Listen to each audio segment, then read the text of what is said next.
Juliette Castel, c'était écrit, roman autobiographique. Chapitre 12. Jeu dangereux. Effectivement, la porte de l'auto-école n'est pas fermée à clé. Magali entre. Nicolas est installé devant l'ordinateur au bureau de l'accueil, dans le noir, pour ne pas faire remarquer sa présence depuis l'extérieur. Dès qu'il voit Magali, il se lève précipitamment. « Ma petite mademoiselle, tu vas bien ?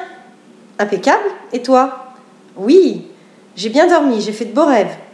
Je ne me souviens plus exactement, mais je crois que tu étais dedans. Il était question aussi d'un 4x4. » Magali rit. Nicolas est toujours aussi charmeur. Il éteint l'ordinateur et il monte à l'étage. Comme la dernière fois, Nicolas se sert un café et pour Magali un jus d'orange, sans même lui demander quoi que ce soit. Puis il la prend dans ses bras et l'embrasse tendrement. Ah, peut-être que ce n'était pas un rêve alors. J'ai bien l'impression que nous sommes dans la réalité. Il s'installe sur le vieux canapé de tissu gris. Ils s'embrassent de nouveau. Cette fois, il fait jour et Nicolas regarde Magali comme si elle était la chose la plus précieuse au monde. Il lui caresse doucement la joue. Elle ne sait pas du tout quelle tête elle peut bien avoir, très certainement la même expression béate et énamourée qu'elle lit dans le regard du moniteur.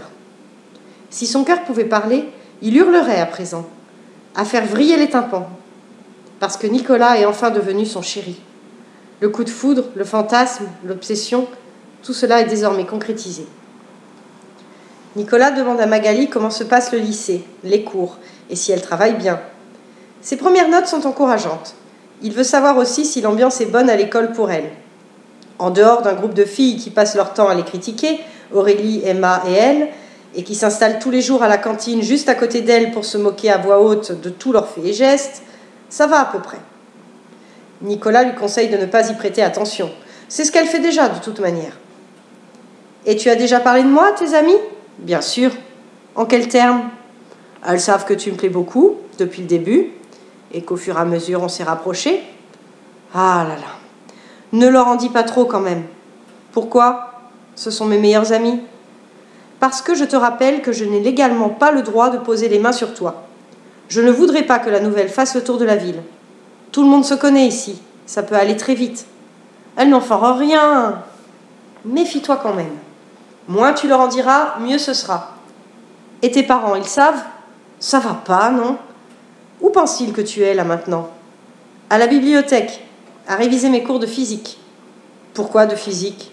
Ah ah, à ton avis ? Tu as intérêt après d'assurer en classe en physique, sinon ils vont rien comprendre. T'inquiète, j'en fais mon affaire. De toute façon, du moment que je suis rentrée à 19h, ils ne posent aucune question. Somme toute, ils sont cool, il n'y a que cette règle à respecter. Puis ils s'embrassent de nouveau, avec la même puissance que la veille. Les caresses reprennent, intenses. Il s'allonge sur le canapé, Nicolas au-dessus de Magali. Il lui embrasse les lèvres, le visage, le cou. Ses mains glissent sur le corps de la jeune fille à travers ses vêtements, le long de ses flancs jusqu'en bas de ses cuisses, puis remonte, douce, sensuelle, épouse un moment la forme de ses seins par-dessus le pull. « Tu ne portes toujours pas de soutien-gorge. »« J'aime pas, je t'ai déjà dit. Je ne trouve pas ça confortable. »« Tu devrais pourtant. Tu en as quand même chez toi. »« Mais oui, mais je ne les mets pas, c'est tout. »« Quel genre de sous-vêtements portes-tu ? » ?»« Simple, en coton, pour être à l'aise. »« Voyons voir. » Et il déboutonne lentement le jean de l'adolescente. Elle rit. Il écarte la braguette et dévoile un simple slip de coton blanc. « Oh, comme c'est mignon ! On dirait une culotte de petite fille. » Le ton est ironique. Magali rit à nouveau et lui donne une tape sur l'épaule en signe de réprobation. Nicolas remonte jusqu'à son visage et l'embrasse goulûment. Magali se laisse envahir par le bien-être. Audacieuse, elle passe les mains sous le t-shirt de Nicolas pour caresser son dos. Elle l'embrasse dans le cou, un petit chemin de bisous qui remonte jusqu'à son oreille. « Aïe ! Quoi ? Tu m'as embrassé dans l'oreille. Et alors ? Ça fait mal ? Ce n'est pas agréable, le bruit résonne. Ah bon ? Fais-le moi aussi. Ce n'est pas très agréable, je te dis. C'est pas grave, je veux voir ce que ça fait moi aussi. Et il embrasse doucement le pavillon de l'oreille de Magali. Effectivement, le son, comme supra-amplifié, fait vibrer son tympan. Elle éclate de rire. Ah oui, en effet. Pardon, je ne le ferai plus. Et les baisers de reprendre. Jusqu'à ce que ce soit l'heure de repartir pour Magali. Nicolas était très doux. Il n'a pas cherché à brusquer la jeune fille. Elle n'était de toute façon pas prête à faire l'amour aujourd'hui. Hier encore, c'est à peine si elle avait déjà embrassé quelqu'un. Alors aller jusqu'au bout dès le lendemain, ce serait clairement prématuré. Et elle a besoin de savourer toutes les nouvelles sensations qui s'offrent à elle, de prendre le temps de les découvrir. Nicolas l'aura visiblement compris lui aussi. La semaine suivante, elle passe au plateau moto après son cours de théâtre de samedi après-midi. Nicolas est là et lui propose de venir le rejoindre directement chez lui comme la dernière fois, après ses cours. Magali ne se fait évidemment pas prier. Très rapidement, il se retrouve de nouveau allongé sur le canapé, à se dévorer de baisers, le jean de Magali déboutonné et baissé. Une semaine sans se voir, c'est long. L'attente les a rendus avides de même. Nicolas remonte un peu le t-shirt de sa compagne. Il lui embrasse le ventre, le nombril, trace tout un itinéraire compliqué sur son abdomen, jusqu'à la bande de tissu tendu du soutien-gorge que cette fois elle a mis. Puis il s'arrête un instant. Il s'étend à côté de Magali, l'enlaçant d'une main, le regard perdu dans les yeux bleus de l'adolescente. À l'improviste, il pouffe de rire.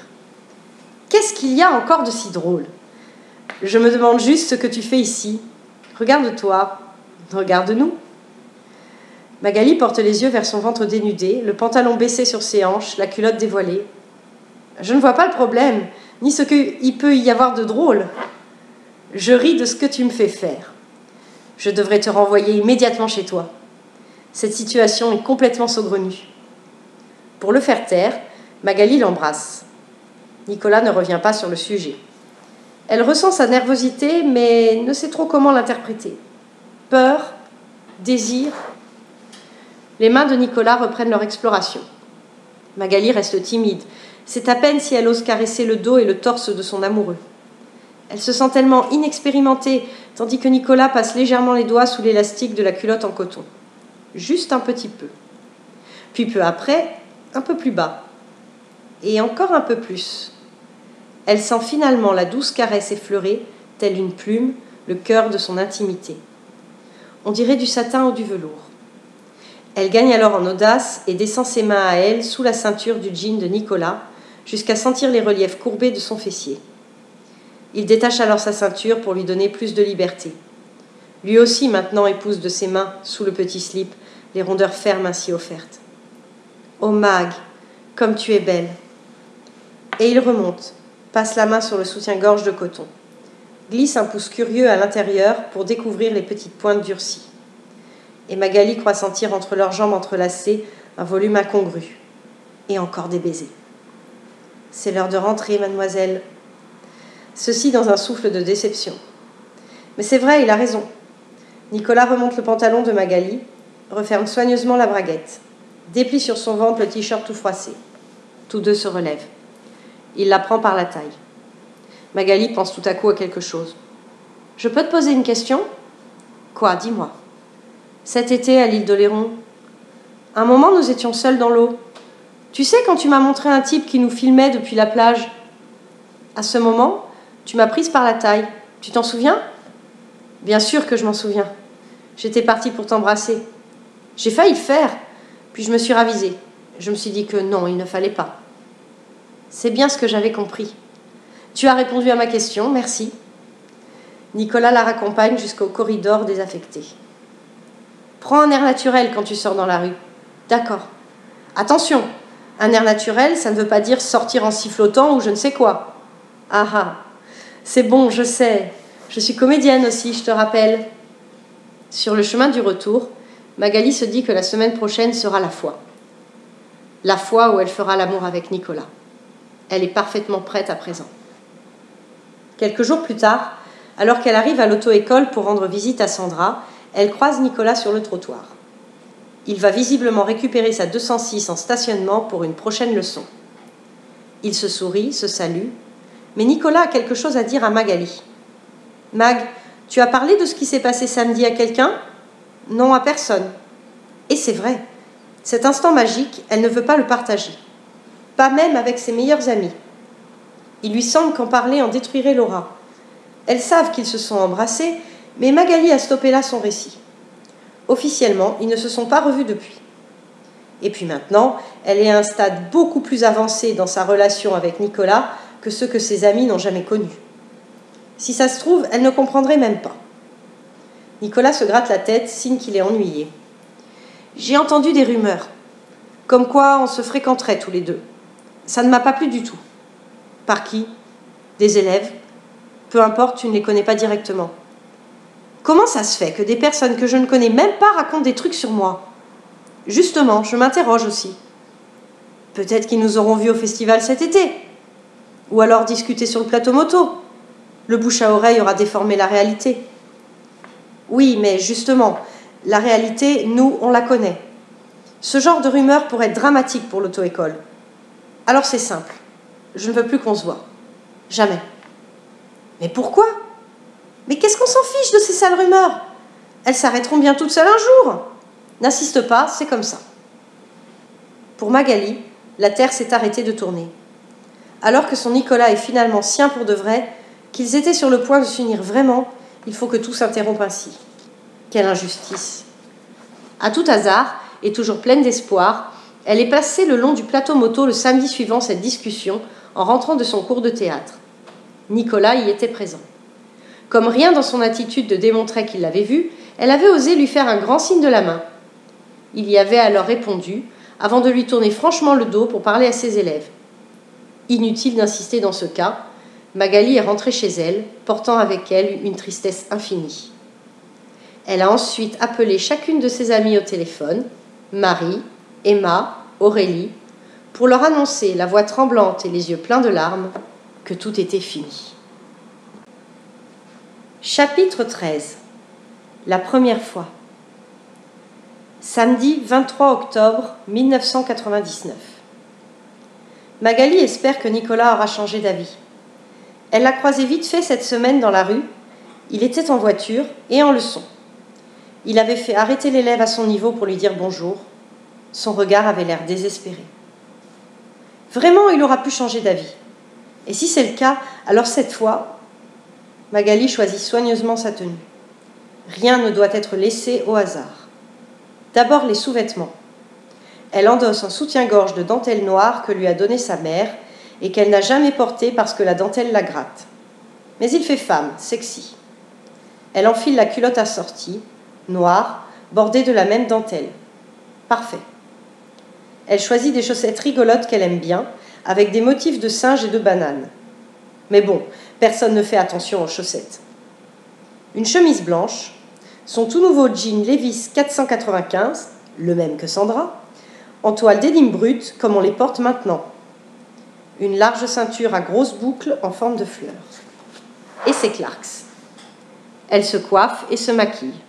Un maquillage léger, mais qui la fera paraître peut-être un peu plus âgée. Elle se regarde dans le miroir, elle se trouve bien.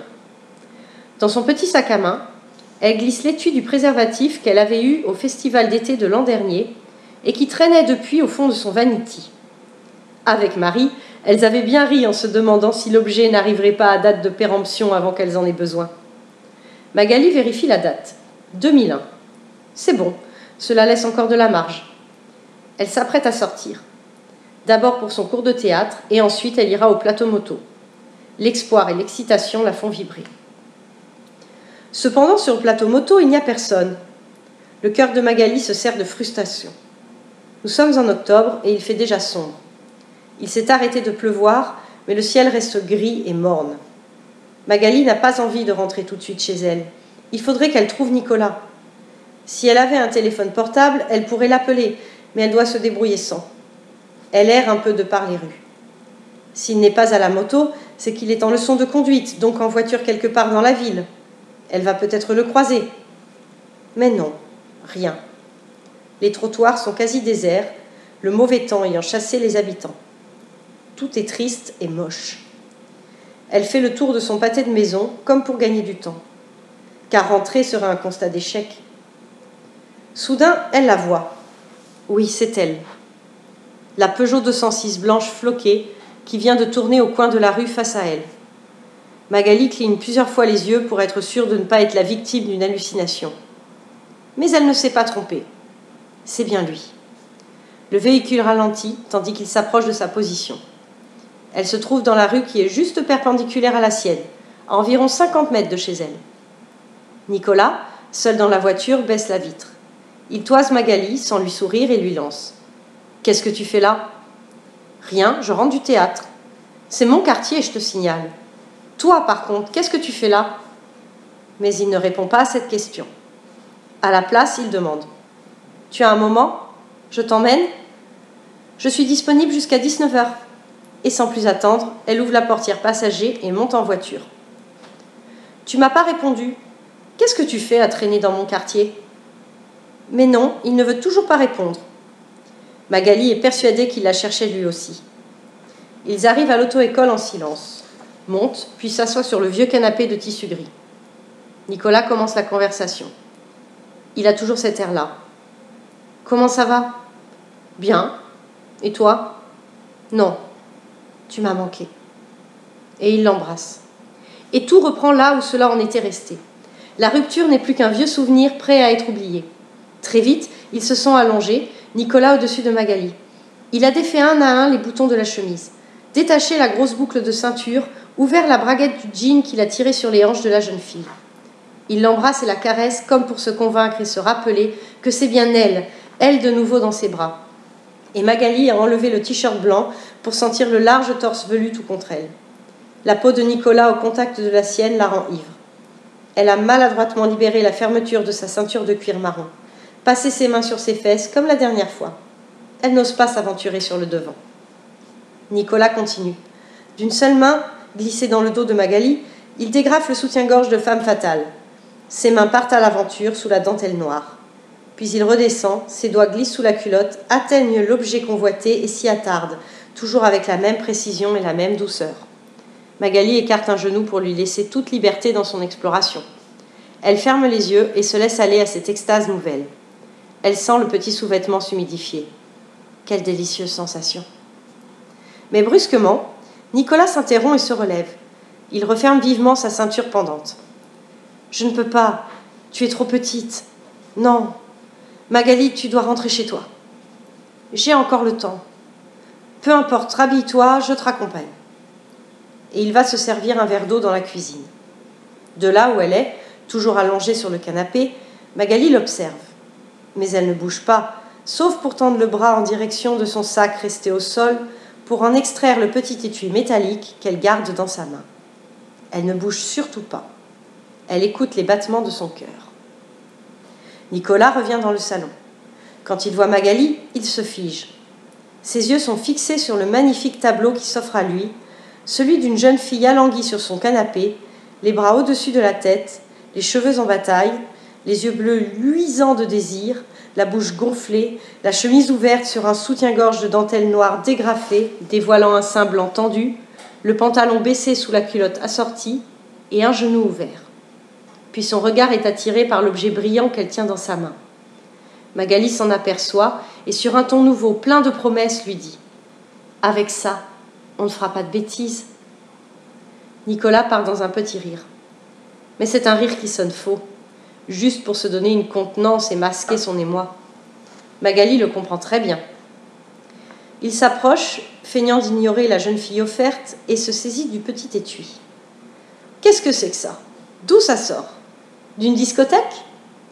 Je l'ai eu au festival l'an dernier. Et tu l'as gardé ? Pfff, tu aurais dû le jeter. Je suis sûre qu'il est périmé en plus. Non, j'ai vérifié. Et pourquoi tu te balades avec un préservatif, d'après toi ? Il examine l'emballage de l'objet, puis jette un œil à Magali qui n'a pas bougé d'un iota. Une fraction de seconde, il semble hésitant. Tout doit aller très vite dans sa tête. Puis il se jette sur l'adolescente. Très bien, c'est toi qui l'auras voulu. Et en moins de temps qu'il ne faut pour le dire, il enlève la chemise et les bretelles de soutien-gorge détachées. Il arrache d'un seul mouvement le slip, le pantalon et les chaussures. Magali prend soudain conscience de sa nudité, même s'il lui a laissé ses chaussettes à motif. Il détache sa propre ceinture et retire son jean. Magali s'arrête sur le relief du slip de coton. Elle se répète en boucle. C'est maintenant, c'est maintenant. Il agrippe le bord du slip avec ses mains, il va le baisser.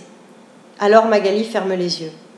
Elle ne veut pas voir, non, elle a un peu peur. Elle sent le corps nu de Nicolas qui se rallonge sur le sien, tout n'est plus que contact de peau désormais. Il la caresse un moment, l'embrasse passionnément, avec une fougue nouvelle. Il s'arrête et s'écarte. Elle entend le bruit de l'étui que l'on déchire. Elle attend un peu. Nicolas râle. Apparemment, il a du mal avec le préservatif. Finalement, elle entend le bruit du latex se dérouler. Nicolas se positionne. Il relève les genoux de Magali, qui est à la fois impatiente et stressée. Elle sent la chair tâtonner à l'entrée de son intimité. Curieuse, elle se risque à jeter un coup d'œil, mais le referme aussitôt effrayée, car ce qu'elle a vu lui paraît si gros qu'il est juste impossible que cela puisse rentrer en elle. Son souffle s'accélère sous l'effet de la peur. Nicolas s'en aperçoit et lui caresse tendrement le visage. « Là, ne t'inquiète pas, ça va bien se passer. » Alors commence la poussée. Magali serre les dents, se la force. Ça ne passera pas, ça ne passera pas. Et voilà. Nicolas entame des va-et-vient. Il est parfaitement entré et Magali n'a plus mal. Son appréhension disparue, elle s'agrippe de toutes ses forces à son amant. Bras et jambes refermés sur le dos puissant. Puis elle rouvre les yeux, car maintenant elle veut ses 5 sens pour profiter de cet instant de communion tant espéré et du plaisir qu'il lui procure aujourd'hui. Pas le plaisir physique à proprement parler, pas encore, mais celui de voir enfin cette union que tout semblait juger impossible concrétiser. Finalement, le destin les a réunis. Nicolas, l'homme qu'elle attendait, son amour, son ami, sera désormais et à tout jamais son premier amant. Pour toute la vie. Et elle jouit du plaisir qu'elle peut lui procurer. Elle se délecte de l'instant. Se grise du spectacle de leurs 2 corps entremêlés. S'enivre de l'odeur de son amant. Se berce avec la musique de leurs râles accordés. Savoure les perles de sueur formées sur sa peau. Et succombe à la caresse offerte par son corps entier sur le sien jusqu'au plus profond en elle. Nicolas se retire pour l'asseoir sur le canapé et à genoux au sol la reprend, le visage perdu dans la poitrine de sa jeune maîtresse. Il relève la tête pour lui voler ses lèvres frissonnantes et dans un baiser intense se raidit, se fige, puis se relâche doucement. Lentement, il se retire et enlève le préservatif usagé. Il va le jeter quelque part dans la cuisine, revient pour s'asseoir sur une des chaises de la table à manger. Et il prend Magali, toute nue avec ses petites chaussettes, sur ses genoux, comme une enfant. L'espace d'une seconde, la photo de Nicolas avec Florence dans son joli cadre posé sur l'étagère retient l'attention de la jeune fille, puis elle s'en détache aussitôt.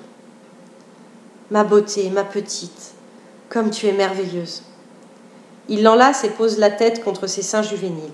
« Tu as eu mal ? » ?»« Un peu, mais ça n'a pas duré longtemps. J'ai beaucoup aimé faire l'amour avec toi. Je n'imaginais le faire avec personne d'autre de toute façon. » Il l'embrasse. Elle hume son propre bras. « J'ai ton odeur sur moi, j'adore. Tu as intérêt de prendre une douche tout de suite en rentrant, car l'odeur ne partira pas comme ça. Je ne sais pas si j'en ai envie. Il faudra bien, voyons. » Puis Nicolas se redresse et regarde Magali droit dans les yeux. Il a son air sérieux, mais s'adresse à elle avec douceur. « Écoute-moi bien. À partir de maintenant, tu dois me jurer que tu ne parleras plus de nous à personne.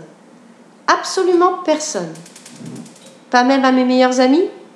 À personne. Ce qu'on vient de faire est un délit.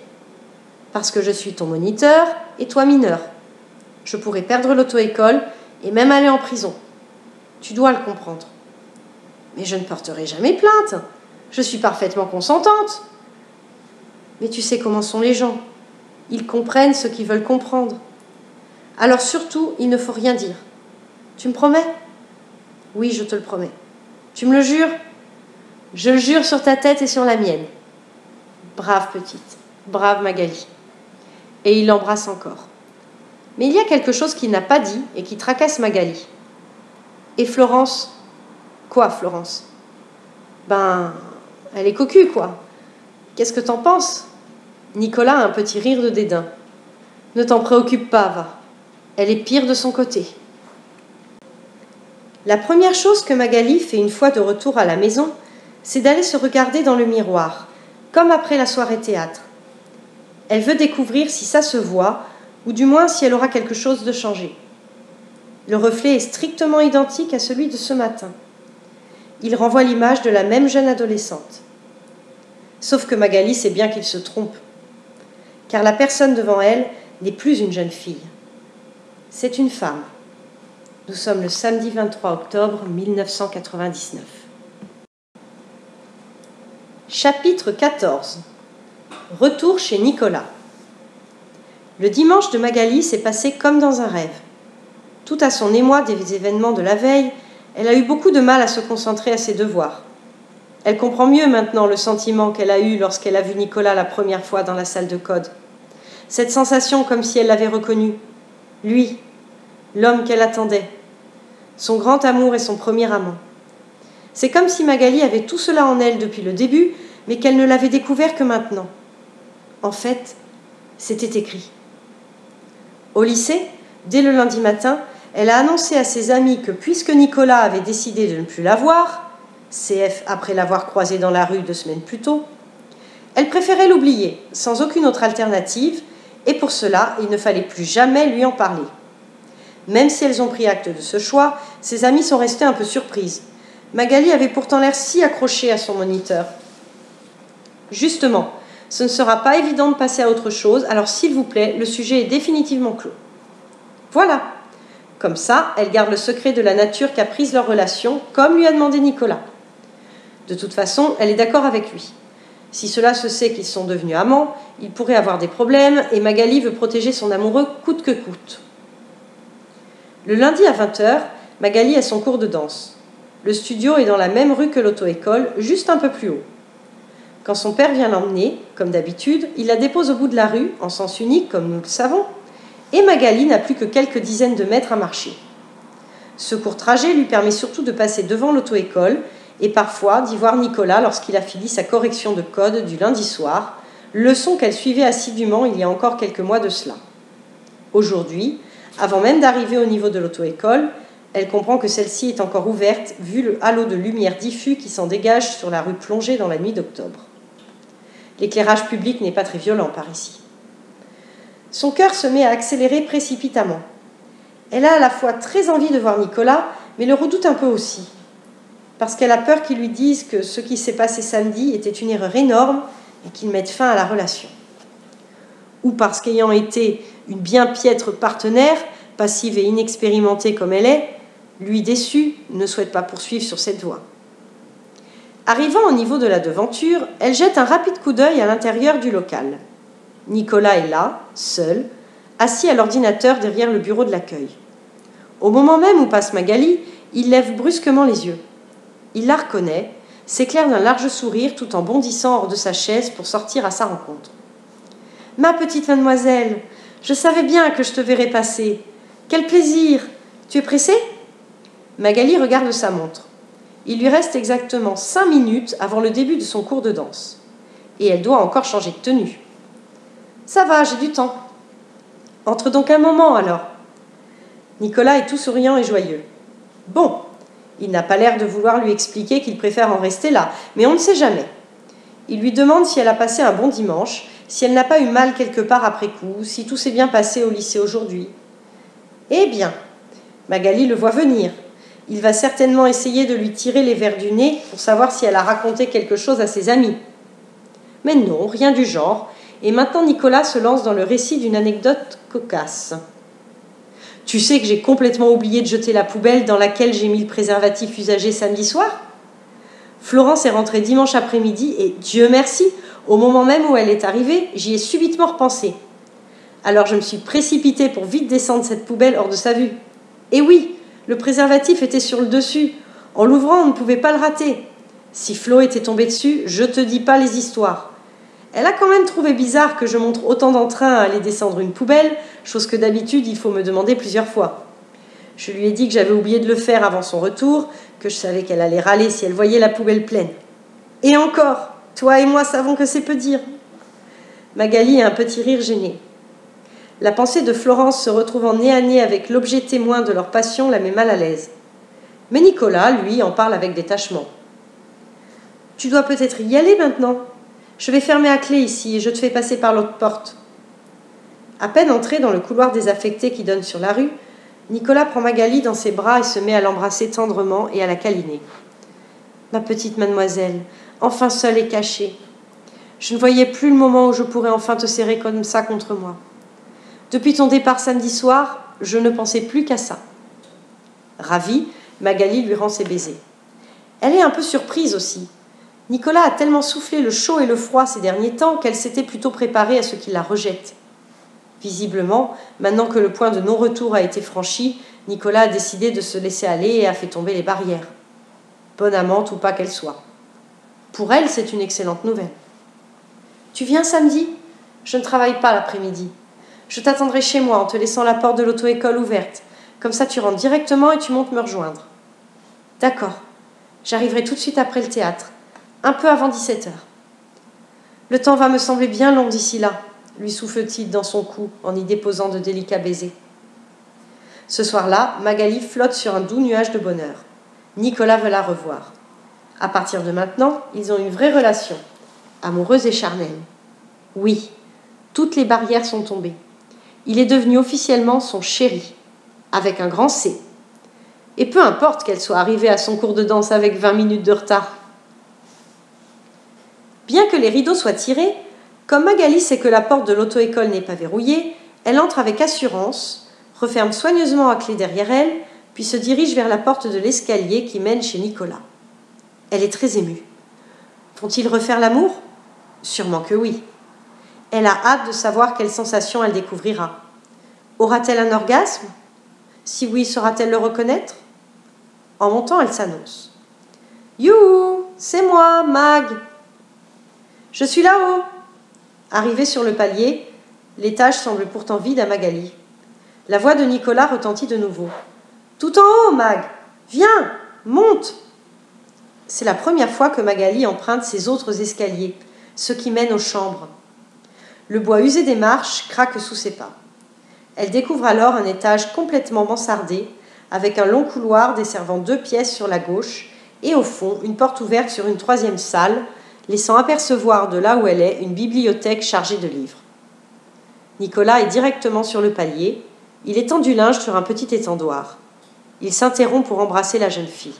« Excuse-moi, mais j'avais complètement oublié de faire cette lessive. Flo rentre demain et si le linge n'est pas sec, je vais me faire disputer. Je vais t'aider si tu veux. Tu n'es pas obligé, je ne te fais pas venir pour faire mes corvées. À 2, cela ira très vite. » Et Magali de se mettre elle aussi à épingler sur le petit étendoir le linge humide de Nicolas et Florence qui sent bon le propre. Il y a des t-shirts et des slips à lui, et des chemisiers la lingerie de Florence. Que des pièces ultra sexy, avec beaucoup de dentelles et très peu de tissu.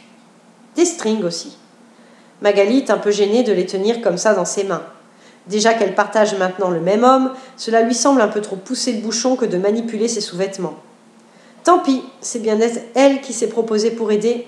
Elle ne va pas maintenant dire à Nicolas qu'elle a changé d'avis et qu'elle préfère le regarder faire. L'atelier lessive terminé, Nicolas remercie sa Magali avec un gros baiser. Puis il la prend par la main pour lui faire une rapide visite de l'étage. Le couloir donne d'abord sur sa chambre, à lui et à Florence aussi, bien sûr. Une petite pièce blanche meublée seulement d'un grand lit et d'une armoire. Ensuite, il y a une salle de bain de tout ce qu'il y a de plus classique. La pièce du fond est très grande.